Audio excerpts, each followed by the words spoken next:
You don't need a perfect weekend. You don't need a Pinterest-worthy craft project, a themed afternoon adventure, or an hour of completely uninterrupted play.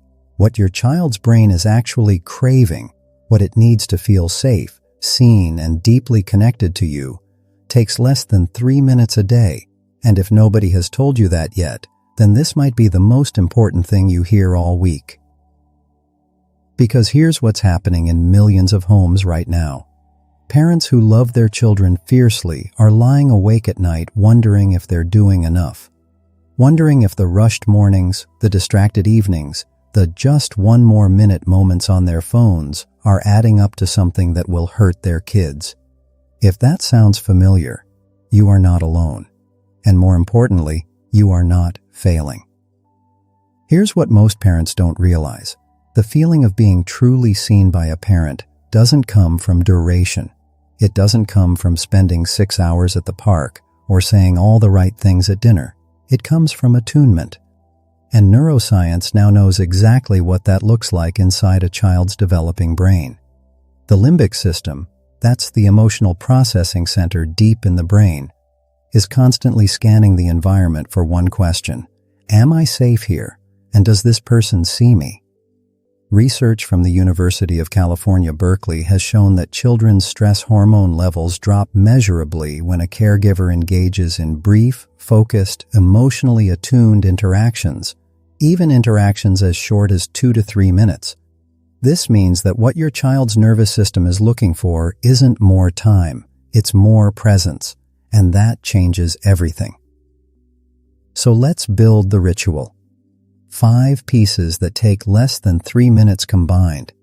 And when practiced consistently, research suggests they can genuinely reshape the emotional architecture of you, our relationship. The first piece is what we can call the arrival ritual. The single most powerful moment in your child's day is the one most parents treat as a pure transition. The moment you walk back into the room after being away. Whether that's coming home from work, walking out of the bathroom after a shower, or returning from the grocery store, that moment of reunion carries more emotional weight than most of us realize. Child attachment researchers call this the reunion response, and it's the moment when a child's brain is most acutely asking, "Do I matter to this person?" Here's the practical piece. When you re-enter the space where your child is, stop moving for 3 seconds. Make eye contact. Genuine, soft eye contact, not a scanning glance, and say their name. Just their name, said warmly. You've probably noticed that children respond to the sound of their own name in a way that almost nothing else can replicate. That's not coincidence. The brain lights up at the sound of one's own name in a way that primes it for connection. That 10-second arrival pause sets the entire tone for what follows. The second piece is the 3-breath reset, and this one is for you as much as it's for your child. Before the ritual can fully work, your nervous system has to lead, because children don't co-regulate with your words. They co-regulate with your body. Research in the field of interpersonal neurobiology, pioneered by scholars like Dr. Daniel Siegel at UCLA, tells us that a child's nervous system literally synchronizes with a regulated adult nervous system in close proximity. This means a parent who arrives home tightly wound, distracted, or anxious is, unintentionally, signaling something unsettling to their child's threat detection system, regardless of what they say.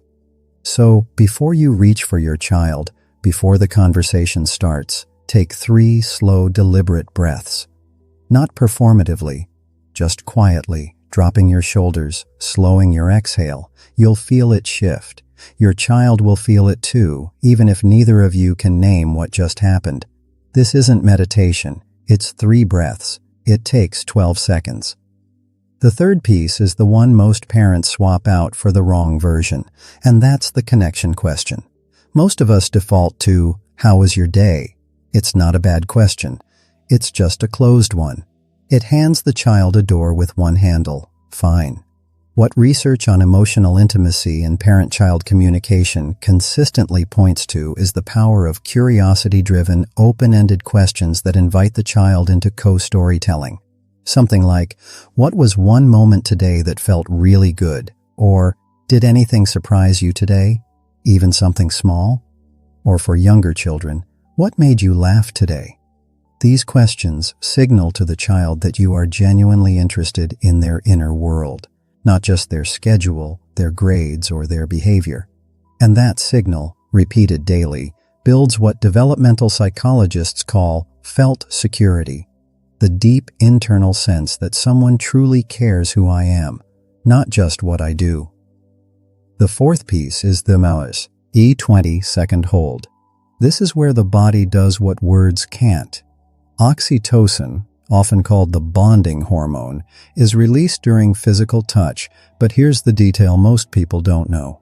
Research suggests that physical contact needs to last at least 20 seconds before oxytocin begins releasing in amounts that meaningfully affect the brain's stress and bonding systems. A quick hug lasting 3 seconds doesn't get there. A slow, settled 20-second hold does. For younger children, this might be sitting on the floor and pulling them into your lap while you breathe together. For older kids, it might be a long shoulder squeeze or walking arm in arm for a moment. Adapt it to your child's comfort.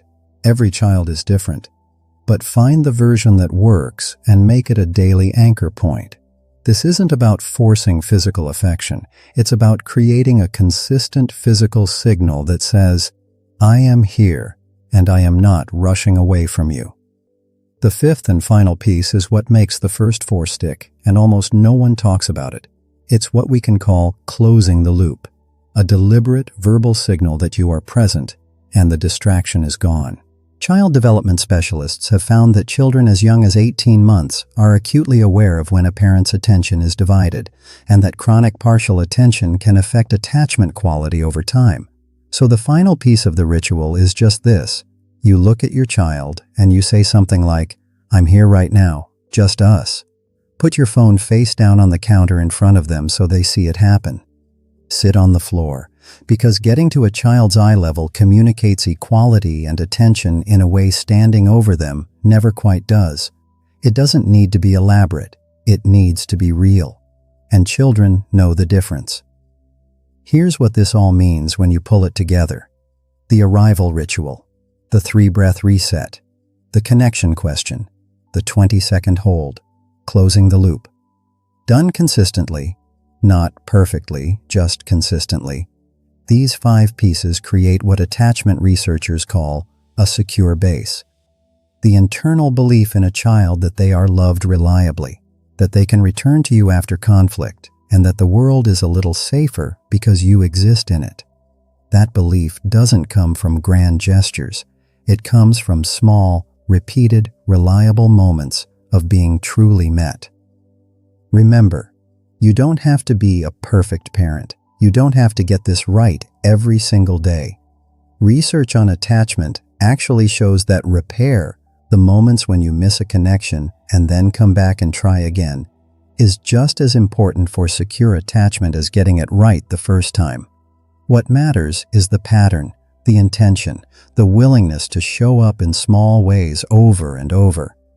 You're not just doing a ritual, you're building the emotional blueprint your child will carry for the rest of their life.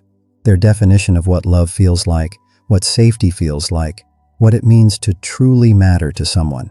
And you're doing it in 3 minutes. Which of these 5 pieces feels most doable to start with today? Start there. That's enough.